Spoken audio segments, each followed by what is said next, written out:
CM Telangana కంటే ఎక్కువ జీతాలు ఇస్తానని చెప్పి మాట తప్పిన సీఎం తెలంగాణ కంటే ఎక్కువ జీతాలు ఇస్తానని చెప్పి మాట తప్పిన సీఎం పోరాటం ఫోటో పడదండి సమస్యల పరిష్కారం అయ్యేంత వరకు పరిష్కారంలో ప్రభుత్వ నిర్లక్ష్య వైఖరి పరిష్కరించే ప్రభుత్వ నిర్లక్ష్య వైఖరి పరిష్కరణలో చేతగారి నిర్లక్ష్య సీఎం నిర్లక్ష్య వైఖరి anganwadi union anganwadi union anganwadi union అంగన్వాడీలకు గ్రాట్యుటీ వెంటనే అంగన్వాడీలకు గ్రాట్యుటీ వెంటనే అంగన్వాడీలకు జీతాలు వెంటనే అంగన్వాడీలకు జీతాలు వెంటనే అంగన్వాడీ నాణ్యమైన సరుకులు వెంటనే అంగన్వాడీ కేంద్రాల anganwadi workers union anganwadi workers union జీతమేమో గోరంత అనేమో కొన్నంత జీతమేమో గోరంత అనేమో కొన్నంత జీతమేమో గోరంత అనేమో కొన్నంత భగభగ మండే సూర్యుని చూడు అంగన్వాడీ సత్తా చూడు భగభగ మండే సూర్యుని చూడు అంగన్వాడీ సత్తా చూడు భగభగ మండే సూర్యుని చూడు అంగన్వాడీ సత్తా చూడు భగభగ మండే సూర్యుని చూడు అంగన్వాడీ సత్తా చూడు అంగన్వాడీలకు గ్రాట్యుటీ ఇవ్వాలి అంగన్వాడీలకు గ్రాట్యుటీ ఇవ్వాలి అంగన్వాడీలకు గ్రాట్యుటీ అంగన్వాడీలకు గ్రాట్యుటీ అంగన్వాడీలకు గ్రాట్యుటీ అంగన్వాడీలకు గ్రాట్యుటీ ఇదేమి రాజ్యం దొంగల రాజ్యం దోపిడి రాజ్యం ఇదేమి రాజ్యం ఇదేమి రాజ్యం దొంగల రాజ్యం దోపిడి రాజ్యం CM down down CM down down CM down down CM down down down down down down కడుపు నిండా భోజనం లేనటువంటి పరిస్థితుల్లో ఈ రాష్ట్రంలో కష్టజీవుల పరిస్థితి ఉంది. ఆయన ఇసుకంతా అమ్మేస్తున్నాడు.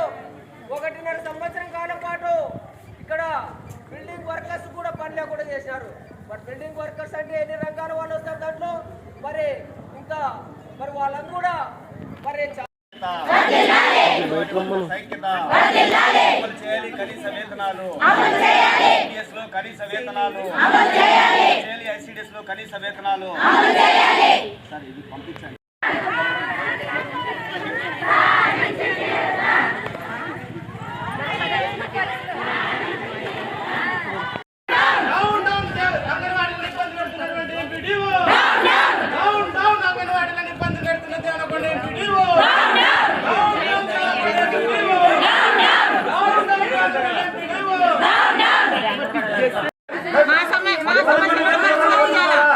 రోజుకి 400 రూపాయలు కూలి పోతే 7,000 రూపాయలు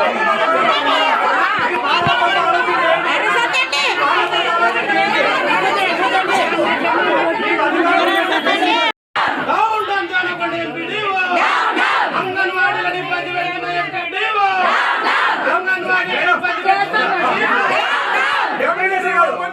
మేడం అందరూ చెప్పండి పద్ధతి మాట మేడం అందరూ చెప్పండి తర్వాత మేడం చెప్పినంత లొసుగు లేకుండా దుఃఖి కదా మనకి ఎక్కడ మేడం మేము రిప్రజెంటేషన్ ఇస్తాం మీరు అధికారి కాబట్టి ఇస్తాం ఒకసారి మీకు తీసుకొస్తాం.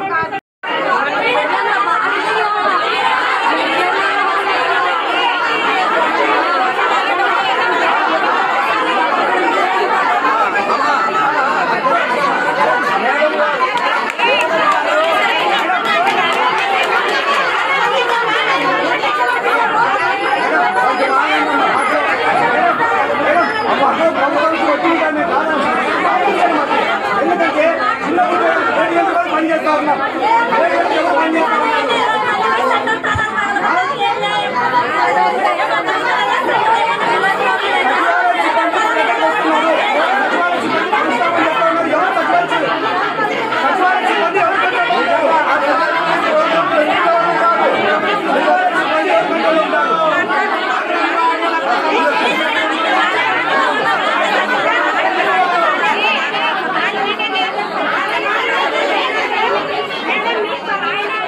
ఒక్కొక్కరే మాట్లాడేవారు.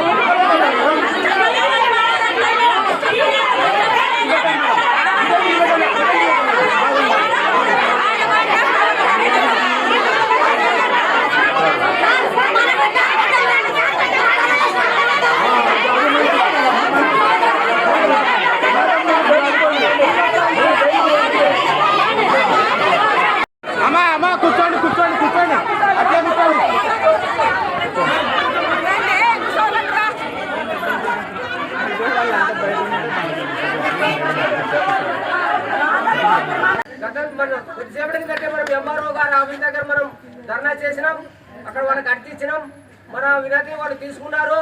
వాళ్ళకు మంచి సమాధానం చెప్పారు. మనకు మీరు చేసినటువంటి ఈ డిమాండ్స్, మీరు ఇచ్చినటువంటి ఈ వినతి పత్రాన్ని ప్రభుత్వం దృష్టికి పంపుతాం. మీరు మీ సమస్యలను కూడా మేము ప్రభుత్వం దృష్టి తీసుకొస్తామని చెప్పి ఆయన మంచిగా సమాధానం చెప్పినాడు.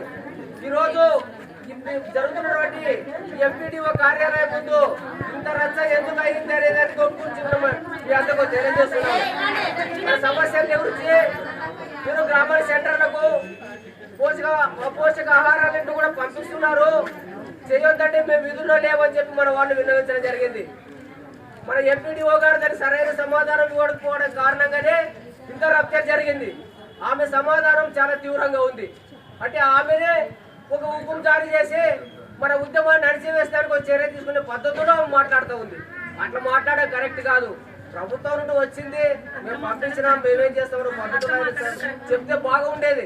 పంపిస్తాం, బీగాలు పాల్గొట్టమంటాం, మీ తలకాయలు పాల్గొట్టమంటాం, మేము ఉండే దానికోసమైన పద్ధతిలో మాట్లాడుతుంది. ఎంపీడీఓ గారు ఈ పద్ధతిలో సమాధానం చెప్పడం కరెక్ట్ కాదు. ఇట్లాంటి వాళ్ళే మన ఉద్యమానికి ఇంత తీవ్ర స్థలం చేసడానికి కోసం వీళ్ళు దోహదపడతారు. మన సమస్య పరిష్కారం చేసేందుకు దోహదపడరు. అయితే ఒకటి వాళ్ళు ఒక విద్యతో ఆలోచన చేసి మనం చేస్తున్నటువంటి సమస్యలు విని ప్రధానంగా మరి ఎంఆర్ఓ గారి కంటే ఎంపీడీఓ గారి కీలక పాత్ర కాబట్టి మరి వాళ్ళు పంపించడం కానీ వాటి లేదు అక్కడ తీసుకోవడానికి ఎవరు సిద్ధంగా లేకపోతే వాటిని రిప్లై చేసుకొని దాని ప్రభుత్వంకు వాళ్ళ స్టాక్ పాయింట్లకు పంపించాల్సినటువంటి అవసరం ఉంది. ఆ పద్ధతిలో చేయండి అని మనం విజ్ఞప్తి చేస్తున్నాం. మనం దాన్ని వినాలి. వాళ్ళు విని మన ఉద్యమానికి సహకరించాలని చెప్పేసి నేను వాళ్ళని కోరుతా ఉన్నాం. మనము ఈరోజు ఎంపీడీఓ గారి ఆఫీస్కి తాళం ఇవ్వడం మన పెద్ద కష్టమేం కాదు. మనం అందరికంటే తక్కువ జీతాలు తీసుకున్నాం. ఎంపీడీఓ గారు ఒక నెల జీతం మనకు మీకు ఒక సంవత్సరం జీతం వచ్చే సమానం. మీకు ఒక సంవత్సరం కూడా ఎంత జీతం ఇస్తారో అంత జీతం ఎంపీడీఓ గారు ఒక నెలకే తీసుకుంటున్నారు. ఆమెకి ఇంకా తక్కువ వస్తుందని చెప్పి ఆమె కూడా సమ్మె చేస్తారు. నెలకు ₹1,00,000 తీసుకునే ఆమె కూడా ఆమె ఒక నెల జీతం మీకు సంవత్సరం కూడా ఇస్తున్నారు. అయినా మీరు సమ్మె చేయకూడదు. ఈ ప్రభుత్వ వైఖరి అంత అధ్వానంగా ఉంది. దీని ప్రభుత్వం మెడలు వంచాల్సిందే. మనం అందరం కూడా ఐకమత్యంతో చేయాల్సిందే. దీనికి మీకు ఎందుకు మేము మీకు కూడా మేము సహకరించాలనే ఉంటాము. ఎప్పుడూ అందరికీ సహకారంగానే ఉంటాము, కానీ వ్యతిరేకంగా అయితే ఉండము. పైనుంచి ఆదేశాలు పెట్టినందువల్ల మాకు జేసీ గారు మేడం చెప్పినందువల్ల ఆ విధంగా చేయాల్సి వచ్చింది. మీరు కూడా సాధారణంగా అధికారులను కలిసి కలెక్టర్ గారిని కలిసి మీ విన్నపాన్ని తెలియజేసి మీకు సహకరించే విధంగా మీరు కూడా నిష్పత్రం ఇవ్వండి వాళ్ళకు. మీరు మాకు కూడా నిష్పత్రం ఇస్తే మీ డిమాండ్లను మేము కూడా బయట పంపి ఈ విధంగా అడుగుతున్నారని మేము కూడా మీకు వివరంగానే రిప్లై చేసి పంపించడం జరుగుతుంది. లెటరు వాళ్ళు ₹1,000 మాత్రం ఇచ్చారు. అర్థం చేసుకోండి. 62 సంవత్సరాల పాటు ఐసీడీఎస్ లో పనిచేసి ఉత్త చేతులతో మేడం ఒక మానవతా దృక్పథంలో ఆలోచించండి. 62 సంవత్సరాల పాటు ఐసీడీఎస్ లో పనిచేసి నువ్వు రిటైర్మెంట్ అయిపోయినా ఇంటికి పోని చెప్తే ఎట్లా ఆదరిస్తారు మేడం? కుటుంబ సభ్యులు ₹2 లక్షలు అడుగుతున్నాం రిటైర్మెంట్ బెనిఫిట్స్. అందుకనే మాతో ఘర్షణ వాతావరణం చెప్పండి. ఘర్షణ వాతావరణం పెట్టుకోవద్దని దయచేసి ఇబ్బంది పెట్టండి. సహకరించండి.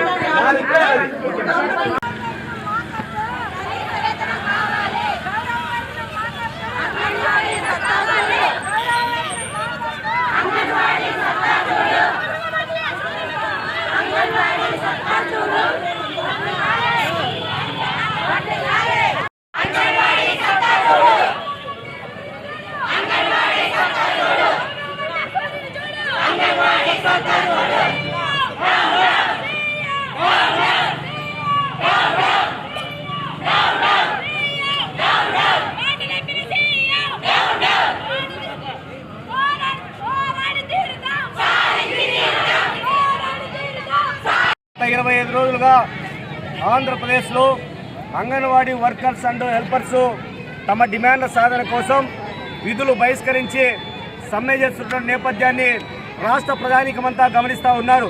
ఈరోజు అంగన్వాడీ వర్కర్స్ హెల్పర్స్ కోరుతున్నటువంటి చాలా చిరు కోరికలను కూడా ప్రభుత్వం నిర్లక్ష్యం చేసడమే కాకుండా ఈరోజు దౌర్జన్యపూరితంగా అంగన్వాడీ వర్కర్ల మీద సచివాలయ సిబ్బందిని, వాలంటీర్లని, ఎంపీడీఓలని, పోలీసులని మూకుమ్మడిగా వాళ్ళ మీద దాడి చేసేటువంటి చర్య చాలా దుర్మార్గం. ఈ రాష్ట్రంలో ప్రజాస్వామ్యం ఉందా లేదనేటువంటి పద్ధతిలో ఈ రాష్ట్ర ప్రభుత్వం వ్యవహరిస్తూ ఉంది. ఇప్పటికి 25 రోజుల సమ్మె జరుగుతూ ఉన్న రాష్ట్ర ముఖ్యమంత్రి గారు స్పందించకపోవడం చాలా శోచనీయమైన విషయం. వీరు అడుగుతున్నటువంటి చాలా చిన్న డిమాండ్స్ సుప్రీంకోర్టు ఆదేశాల ప్రకారం సుప్రీంకోర్టు ఏదైతే చెప్పిందో 26,000 రూపాయలు కనీస వేతనాలు ఇవ్వాలని చెప్పిందో దాన్ని అమలు చేయమని చెప్పేసి అడుగుతా ఉన్నారు. అదేవిధంగా పిఎఫ్ను ఇవ్వమని అడుగుతా ఉన్నారు, గ్రాట్యుటీ ఇవ్వమని అడుగుతా ఉన్నారు. మరి గ్రామీణ ప్రాంతాల్లో నాణ్యమైనటువంటి పాలు, గుడ్లు, అదేవిధంగా ఆహార వస్తువులని అంగన్వాడీ కేంద్రాలకు సరఫరా చేయాలని చెప్పేసి అడుగుతా ఉన్నారు. రిటైర్మెంట్ బెనిఫిట్స్ అడుగుతా ఉన్నారు. ఇట్లాంటి న్యాయమైన కోరికల మీద అడుగుతా ఉంటే ప్రభుత్వం చాలా దుర్మార్గంగా వ్యవహరిస్తూ ఉంది. ఇది కరెక్ట్ కాదు, దౌర్జన్యం చేస్తూ ఉంది. దౌర్జన్యం ఎంత చేస్తే ప్రభుత్వానికి అంత నష్టం. వీరు తిరగబడేటువంటి పరిస్థితికి వచ్చేశారు. జగన్మోహన్ రెడ్డి గారు గమనించాలా. ఇప్పటికీ అంగన్వాడీలే కాకుండా ఈ రాష్ట్రంలో ఉన్నటువంటి చిన్న చిన్న ఉద్యోగులు, మరి అదేవిధంగా స్కీమ్ వర్కర్లు, ఆశా వర్కర్లు కానీ, ఫీల్డ్ అసిస్టెంట్లు కానీ, మున్సిపల్ వర్కర్లు కానీ, సర్వశిక్ష అభియాన్ వర్కర్లు కానీ ఈరోజు అనేక మంది ఈరోజు సమ్మెలోకి వెళుతున్న పరిస్థితి కనబడతా ఉంది. అదేవిధంగా జగన్మోహన్ రెడ్డి గారి మానస పుత్రిక సచివాలయ వ్యవస్థలో ఉన్నటువంటి వాలంటీర్లు కూడా ఈరోజు సమ్మెలోకి పోతున్న సంగతి కనబడతా ఉంది. వాళ్ళ మీద కూడా దౌర్జన్యం మొదలు పెట్టారు. వాళ్ళని రిమూవ్ చేస్తూ ఉన్నారు. ఏదైనా సమస్య వస్తే దానికి పరిష్కారానికి ప్రభుత్వం కదలాలా, వాళ్ళతో చర్చలు జరపాలా, వాళ్ళతో రాయబారాలు నడపాలా. రాయబారాలు నడిపి ఆ పద్ధతిలో సమ్మెకు పరిష్కారం కనుగొనాలి. కానీ దౌర్జన్యం చేస్తాం మేము చెప్పిందే వేదం, మేమంతా రాజ్యాంగాన్ని అమలు చేయం, రాజారెడ్డి రాజ్యాంగాన్ని అమలు చేస్తామంటే ఈ రాష్ట్రంలో వామపక్షాలు, ప్రజాతంత్ర లౌకిక శక్తులు ఇంకా బతికే ఉన్నాయి.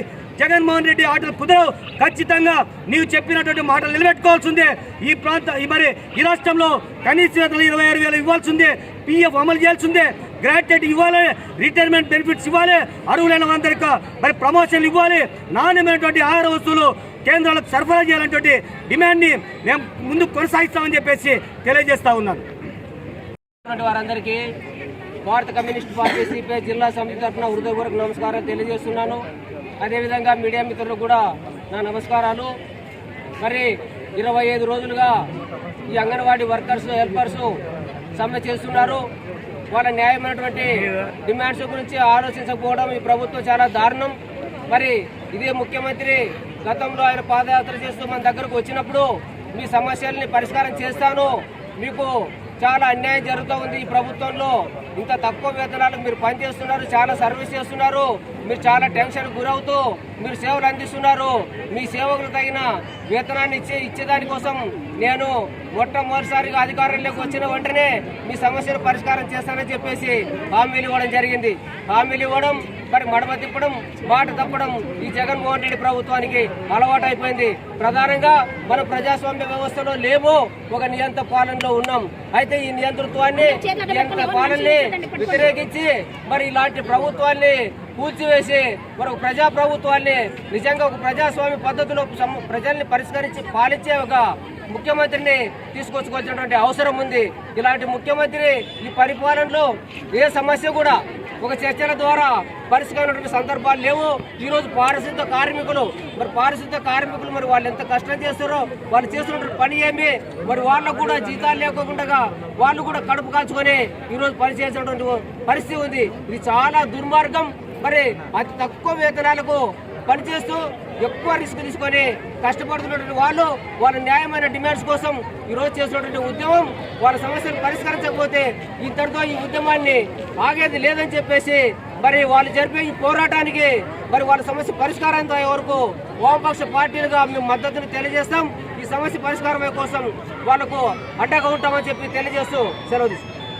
ఇక్కడ అంగన్వాడీ టీచర్స్ అండ్ హెల్పర్స్ అంతా కలిసి ఈ రోజుకి 25 రోజులు అవుతుంది ఈ ధర్నా చేపట్టి.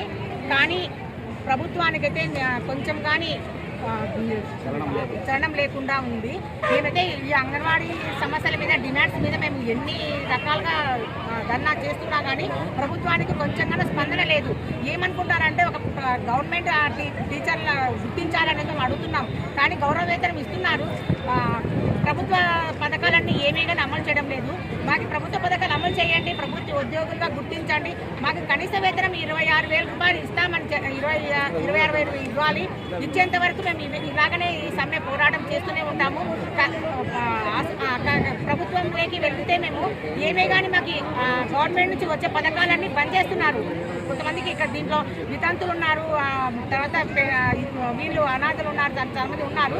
కానీ వీళ్ళైతే మాకు వచ్చే పథకాలన్నీ బంద్ చేస్తారు. ఏమంటే మీరు అంగన్వాడీ టీచర్లు అంటున్నారు, మాకు ఇచ్చేది గౌరవ వేతనం, అంతేగాని కనీస వేతనం ఇవ్వమని అడుగుతున్నాము. గౌరవ వేతనం ఇచ్చినప్పుడు మాకు అన్ని ప్రభుత్వ పథకాలు అందాలి, కానీ ఏ ఒక్కటి మాకు అందడం లేదు. జగన్మోహన్ రెడ్డి తెలంగాణ కన్నా 1,000 రూపాయలు అదనంగా ఇస్తా అని అక్క చెల్లెమ్మలు అనేది తల మీద ఒట్టు చేసి చెప్పాడు. ఇంతవరకు మాకు కనీస వేతనం 1,000 రూపాయలు ఇవ్వమని అడుగుతున్నాము, కానీ కొంచెం అతని దృష్టి అయితే మేమైతే కొంచెం కనిపించడం లేదు. పిలుపులు ఇస్తున్నాడు, రమ్మనేసి మసి పూసి మారాడిగా చేసినట్ల పంపిస్తున్నాడు, అంతేకాని ఏంలే అంగన్వాడీ టీచర్లు ఏం చేసుకోండి అనుకుంటున్నాడు. అంగన్వాడీ ఈ మా సమస్యలు నెరవేరుకుంటే అంగన్వాడీ సత్తా ఏంటో అని చూపిస్తాం, అన్ని కలెక్టరేట్ ముట్టించి మా సత్తా ఏంటో చూపిస్తాము. అదొకటి. ఇంకా మేము మా సమ్మెలో ఉంటే మా అంగన్వాడీ సెంటర్ల తాళాలు పాల్గొట్టడం అనేది, మా మీద సెంటర్ల పైన వీళ్ళని సచివాలయ సిబ్బంది రెచ్చగొట్టడం, ఎవరు రెచ్చగొట్టినా మమ్మల్ని ఏం చేసినా మేమైతే బెదిరేది లేదు, ఏమి కానీ చేయలేము, మమ్మల్ని అయితే ఎవరు ఏం చేసుకోలేరు. కాబట్టి మా డిమాండ్స్ ప్రకారం మాకు అన్ని సేవలు అందియాలి, ఏదైనా ప్రభుత్వ పథకాలు అన్నీ అందాలి, గ్రాడ్యుటీ అమలు చేయాలి, కనీస వేతనం 26,000 ఇవ్వాలి, మినీ సెంటర్లు మెయిన్ సెంటర్లుగా చేయాలి. మా డిమాండ్స్ అన్ని మాకు నెరవేర్చాలి. ప్రతి ఒక్కటి నెరవేర్చేంత వరకు మేము ఇంతవరకు 25 రోజులు కాదు, 25 నెలలైనా ఎన్ని నెలలైనా ఈ పోరాటాన్ని ఇలాగే సాధిస్తాము. ఎవరికి భయపడేదే లేదు. మా సెంటర్లకు ఏదన్నా వచ్చేటువంటి బంద్ చేయాలి, మెయిన్ బంద్ చేయాలి. బంద్ చేయకుంటే మా సత్తా ఏంటో, మా విశ్వరూపమేమో, మా అంగన్వాడీ సత్తా ఏంటో మేము చూపిస్తామని ఈ సభాముఖంగా మేము ఈరోజు 25 రోజులు సమ్మెలో పాల్గొనడం జరిగింది. కానీ పైన డిపార్ట్మెంట్ వాళ్ళకి మా విలువలు వాళ్ళకి తెలియడం లేదు, మా కడుపు మంటలు వాళ్ళకి తెలియడం లేదు. ఖబర్దార్ జగనన్న, మీకు ఇదే చెప్తున్నాము, అంగన్వాడీ సత్తా ఏందో చూపిస్తాము, చూపించకపోతే అంగన్వాడీ వాళ్ళమే కాదు. జగనన్న మీకు చెప్తున్నాము, ఆ రోజు మీరు హామీలు ఇచ్చినారు, మర్చిపోయినారా? మీ హామీలు మా హామీలు మీరు ఇచ్చినారు, మేము చేస్తామని. ఆ హామీలు చేయకపోతే ఎట్లన్నా, మాట తప్పితే ఎట్లా? మీరు రాబోయే కాలంలో కాబోయే సీఎంగా ఉండాలని మేము ఎంతో అనుకున్నాం, కానీ ఈ పనులు చేస్తారని మాకు తెలియదు. జగనన్న గారు మీకు ఇదే చెప్తున్నాము, వినండి. అక్క చెల్లమ్మ అని ఆ రోజు ముద్దులు పెట్టడం కాదు, ఈ రోజు కూడా అక్క చెల్లెమ్మలు రోడ్డుకి ఎక్కినారన్న విషయం మీరు గుర్తించుకొని ఎడల మా సత్తా ఏందో మీకు చూపిస్తామని ఈ సభాముఖంగా తెలియజేస్తాం.